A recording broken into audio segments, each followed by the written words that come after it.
Hallelujah, praise the Lord. प्रभु यीशु मसीह में सब बहन भाइयों को जय मसीह की।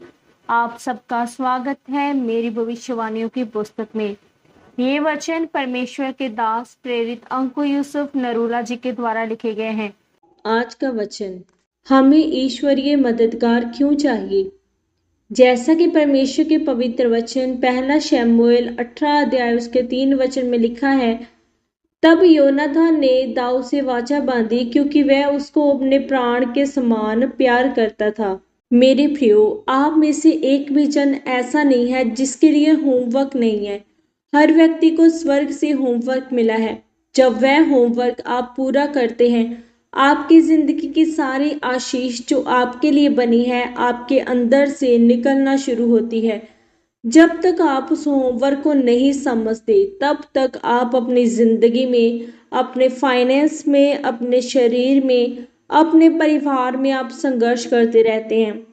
परमेश्वर ने हर एक व्यक्ति को अलग अलग बुलाहट दी है और आपकी आशीष उस बुलाहट को पूरा करने के अंदर है, उसके बाहर नहीं। और परमेश्वर आपको अनुमति देता है कि जब आप अपने होमवर्क को पूरा कर रहे होंगे तो आप अपनी ताकत से भी नहीं, अपनी प्रार्थना से कई बार नहीं, बल्कि आपको ईश्वरीय मददगार की भी जरूरत पड़ेगी, ताकि आपको अपनी धार्मिकता के ऊपर भरोसा ना हो, बल्कि आपको मालूम हो कि जो कुछ भी मेरी जिंदगी में हो रहा है वह परमेश्वर कर रहा है। मैं हूं तो प्रार्थना में, उपवास में, पवित्रताई में, लेकिन परमेश्वर मेरी जिंदगी में काम कर रहा है। ये ईश्वरीय मददगार उसका एक नतीजा है। मेरे प्रियो, एक बार मुझे एयरपोर्ट पर एक व्यक्ति मिला।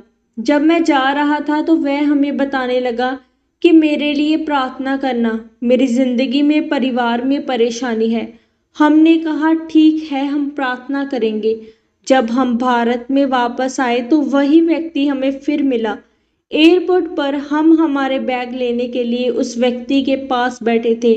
तब उस व्यक्ति के पास दूसरा व्यक्ति आया और अपने धर्म के हिसाब से कुछ बोला। तब वह व्यक्ति जिसके पास हम बैठे थे उसने उसको जय मसीह की नहीं बोला और हम हैरान हो गए कि अगर उसे यही नहीं मालूम कि उसका होमवर्क क्या है तो इसलिए वह अपने परिवार में संघर्ष कर रहा है। अब उसका होमवर्क क्या है कि वह जिस जगह पर है उस जगह पर वह परमेश्वर की महिमा करे, सुसमाचार दे। लेकिन अगर उसी मुंह से कुछ ऐसा निकल रहा है जो उसके विश्वास पर नहीं है तो इसका मतलब उसने अपने होमवर्क को त्याग दिया है।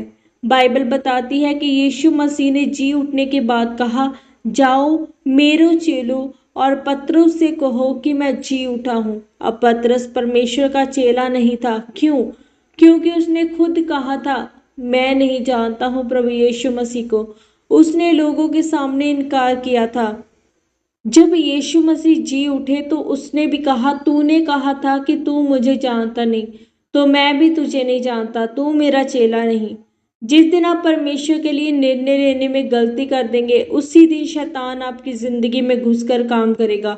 आपको मालूम है योनाथन कौन था? शाऊल का बेटा। शाऊल के बाद राजा बनने के लिए वह सबसे प्रथम उम्मीदवार था। उसे मालूम था अगर मेरा बाप मरेगा तो मैं राजा बनूंगा।